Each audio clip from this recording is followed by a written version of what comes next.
The biggest hindrance in becoming a USRN is not the NCLEX, not the IELTS, not the USCIS, but it's you. In today's vlog, we will talk about the biggest hindrances in becoming a USRN. Welcome, this is your nurse Rebecca for PINOY Nurse Portal.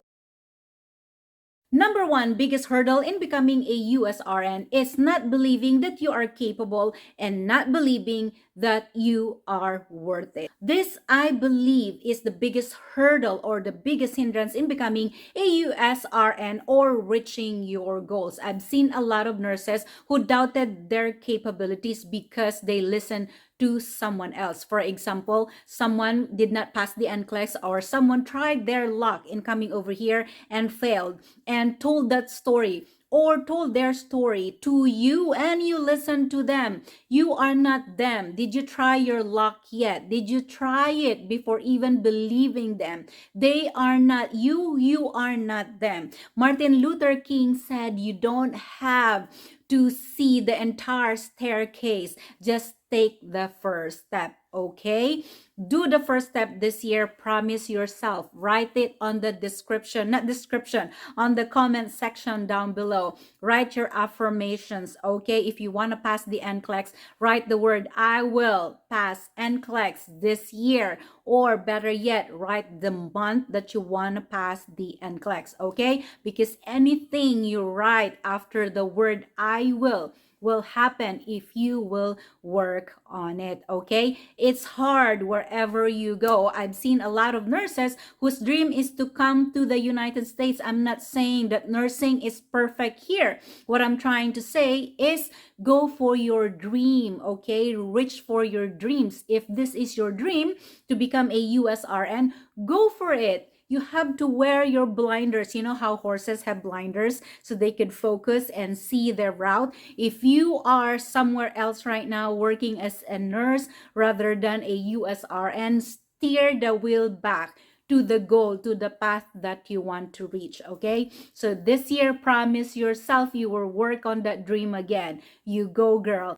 The second biggest hurdle in becoming a USRN or reaching your goal is waiting for the right timing. There's no such thing as right time. The right time is now. The right time is when you start working on your goal. Wanting to come to the USA and wanting to lose weight is kind of like the same.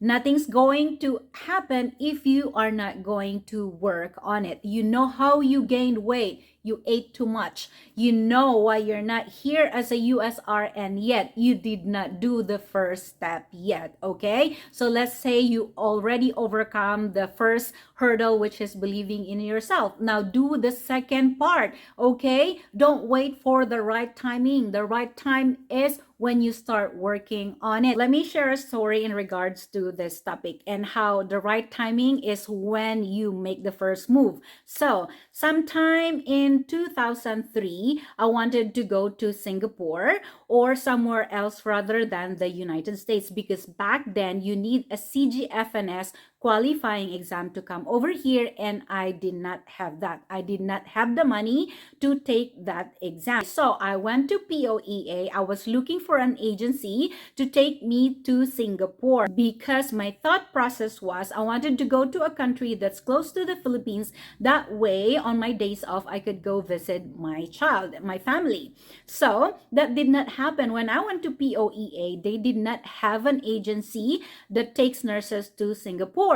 What they had was an agency that takes nurses to the USA. So I went to that booth and I asked the receptionist. She looked like that Mataray character in a K-drama, and she asked me, meron ka na bang CGFNS? Meaning to say, do you already have a CGFNS?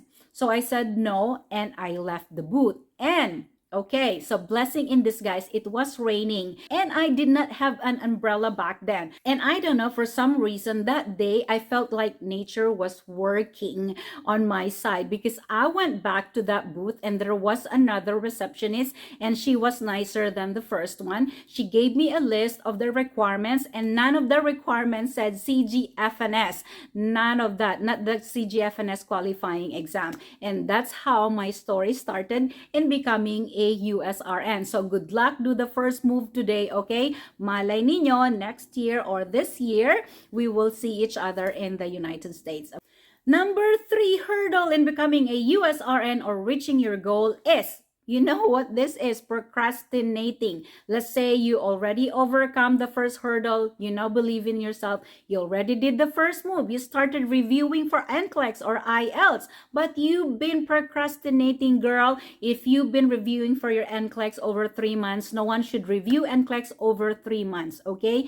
The sooner you do it, the better the result. Believe in yourself. You finish nursing in 4 years. What is there to be afraid of? Okay, don't be afraid to fail. But girl, you will not take the NCLEX to fail. Make sure you really have to believe in yourself. You don't go take the NCLEX believing that you will fail. Oh my God, please change that state of mind. Hindi ka pupunta doon just to fail. So, okay, condition yourself. Condition your mind this year. I will pass the NCLEX. That should be your first affirmation. Write it in your journal. Write it somewhere else where you could see it every day. And the moment you take that NCLEX exam, don't even entertain the thought of failing, okay? You have to entertain the thought that you will pass the NCLEX. Otherwise, whatever you will think, it will happen. Number 4 biggest hurdle in becoming a USRN is believing that working in the United States is harder than where you are right now. Let me just tell you, okay, nursing is hard. Wherever you are in the world, it is going to be hard. But my point is, if it's your dream to become a USRN, choose your heart, come over here and work hard, okay? Plus, what I can promise you is in the United States, nurses have a voice. The respect that you get is unparalleled. Let's say you have a complaint against a doctor, against a patient, against the administration, your manager, your director, you will be heard. You will have a voice. The degree to which the doctors respect their nurses is so high dito sa level na ito. If you have suggestions, the doctors will listen to you.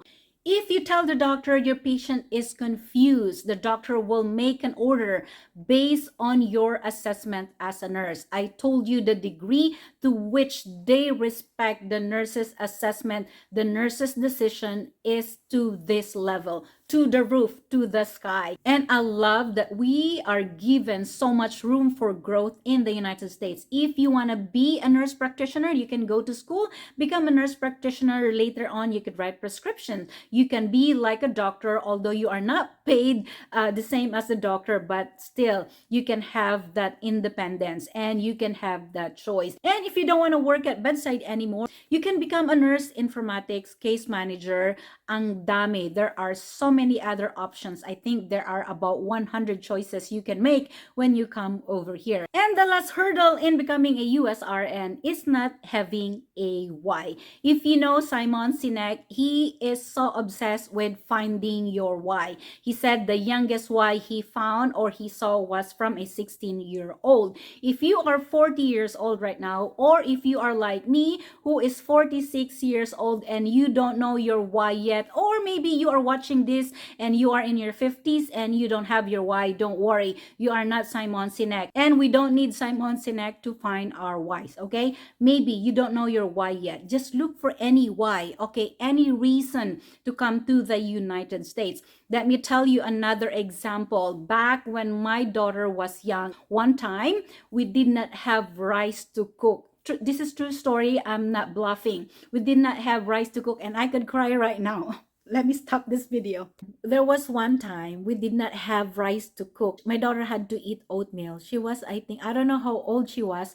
But this was before I wanted to like steer back to my dream in becoming a USRN. So that was my why. She was the reason why I practiced my test questions every single day for 3 months. Monday to Friday. I only rested on Saturdays and Sundays. So whatever your why is, it might not be your real why yet. Because Simon Sinek said, your why will not change. Okay? My why when I was little may not be the same as my why right now. But slowly slowly I think I am on my way to finding my why. Let me tell you another true story. When I was little, I wanted to be a news anchor. Now I'm on YouTube. It kind of like the same as becoming a news anchor, but not really. But this is the closest to finding my real why in this world. So, whatever your why is, it may not be the real why yet, but hold on to that why right now, okay? Something that drives you, okay? Something that gives you purpose is your why. And there you have it, guys. Thank you so much for watching today's episode of Pinoy Nurse Portal. Once again, this is your nurse, Rebecca, saying, please don't forget to subscribe. Give me a thumbs up if you like this video. If you didn't, a thumbs down is still okay. And please don't forget to write your affirmations in the comment down below. And also tell me what is your why, whether it's a false why or a real why. As long as it's giving you a sense of purpose, that is your why as of right now. Thank you so much. See you on our next vlog.